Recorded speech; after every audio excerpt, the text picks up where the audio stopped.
Praise the Lord. ஆண்டவருடைய நாமம் மகிமைப்படுவதாக. உங்கள் எல்லாரையும் இந்த மார்னிங் டிவோஷன் வழியாக பார்ப்பதில் மிகுந்த சந்தோஷம். ஒரு வசனத்தை வாசிக்கிறேன். சங்கீதம் 119:18 வசனம். உமது வேதத்தில் உள்ள அதிசயங்களை நான் பார்க்கும்படிக்கு என் கண்களை திறந்தருளும்.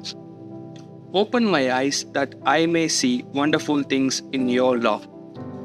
இந்த இடத்துல தாவீது ஆண்டவரிடத்தில் ஒரு வேண்டுகோளை வைக்கிறார். என் கண்களை திறந்தருளும். Open my ice. அப்போ தாவீதோட கண்கள் மூடி இருக்குதா அல்லது அவர் பார்வை அற்றவராக இருக்கிறாரா அப்படின்னு ஒரு கேள்வி வைப்போம் என்றால் அது கண்டிப்பாக இல்லை. இந்த இடத்துல அவர் ஆவிக்குரிய கண்கள், ஸ்பிரிச்சுவல் ஐஸை பற்றி குறிப்பிடுகிறார். காரணம் என்னவென்றால், வேதத்தில் உள்ள அதிசயங்களை பார்க்கணும் அப்படின்னா அதற்கு ஆவிக்குரிய கண்கள் தேவை. இந்த உலகத்துல நம்ம பல காரியங்களை பார்க்கிறோம், அதற்கு சரீரத்தில் இருக்கிற கண்கள் போதுமானவைகள்.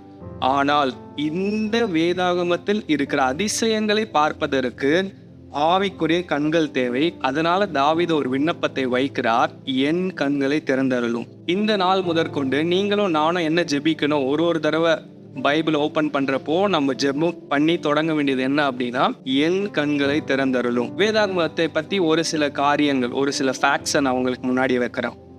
முதலாவது, நம்ம டெய்லி வேதத்தை வாசிக்கிற நபர்களாக என்ன பண்ணணும் இருக்கணும். ரெண்டாவது, சிம்பிளி ரீடிங், வெறும் வாசித்து அப்படியே போவது அல்ல, அதில் இருக்க அதிசயத்தை நான் பார்க்கணும் அப்படிங்கிற ஆசை நமக்கு இருக்கணும். ஸோ ஒரு சில ஃபேக்ட்ஸ், உண்மைகள் என்ன அப்படின்னா, Bible is the number 1 best selling book in the world.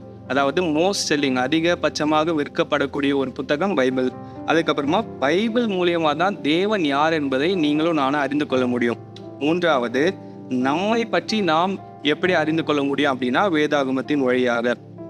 நான்காவது, எந்த ஒரு புத்தகத்திலும் கிடைக்காத ஒரு பாக்கியம் என்ன அப்படின்னா, அதோட ஆத்தர் யார் அது எழுதுனாங்களோ அவங்க கூட இருந்து சொல்லி தர மாட்டாங்க. ஆனால் நமக்கு பரிசுத்த ஆவியானவர் என்ன பண்ணுவார்? கூட இருந்து சொல்லி தருவார் காரியங்களை. Bible is the foundational to the Christian faith. ஒரு கிறிஸ்துவ விசுவாசத்தினுடைய அடிப்படை ஃபவுண்டேஷன் என்ன அப்படின்னா வேதாகமம். அப்போது நீங்களும் நானும் தினமும் வேதத்தை வாசிக்கிற நபர்களாக முதலாவது மாறினால்தான் வேதத்தில் உள்ள அதிசயங்களை நம்மால் பார்க்க முடியும். எனவே நம்ம என்ன பண்ண போகிறோம் அப்படின்னா, ஒரு நாளைக்கு 4 அதிகாரம் வாசித்தால் ஒரு வருஷத்தில் ஒரு தடவை பைபிள் என்ன பண்ணிடலாம், முடிச்சிடலாம். ஒரு நாளைக்கு 7 அதிகாரம் வாசித்தோம் அப்படின்னா வருஷத்துக்கு 2 தடவை பைபிளை முடிக்கலாம். நமக்கு இன்னும் இந்த வருஷம் 2024 முடிக்க 7 மாதங்கள் இருக்குது. ஸோ ஒரு நாளைக்கு 7 அதிகாரங்கள் வாசிக்க நாம் தீர்மானம் எடுப்போம். 6 மாதத்துலேயே முடிச்சிடலாம். ஒரு சில நாட்கள் ஒருவேளை நம்மளால் வாசிக்க முடியாமல் போகலாம். ஸோ ஒரு 7 monthsல 1 டைம் அட்லீஸ்ட் ஒரு தடவையாவது வேதாகமத்தை வாசிக்க முதலாவது நாம் தீர்மானம் எடுப்போம்.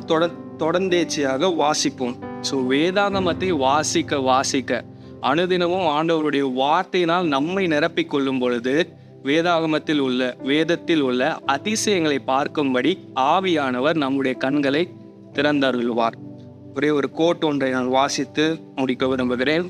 பால் வாஷர் என்கிற ஒரு தேவனுடைய மனுஷன் இவ்விதமாய் சொல்லுகிறார், submitting our lives to the word of God is not radical Christianity, but it is the basic Christianity.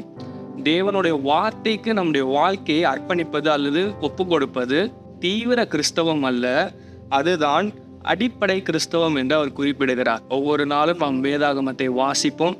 பரிசுத்த ஆவியானவர் என்னுடைய கண்களை திறந்தருளும்படி ஒவ்வொரு நாள் என்ன பண்ணோம், நாம் ஜெபிப்போம். ஆண்டவர் உங்களை ஆசீர்வதிப்பாராக. God bless you.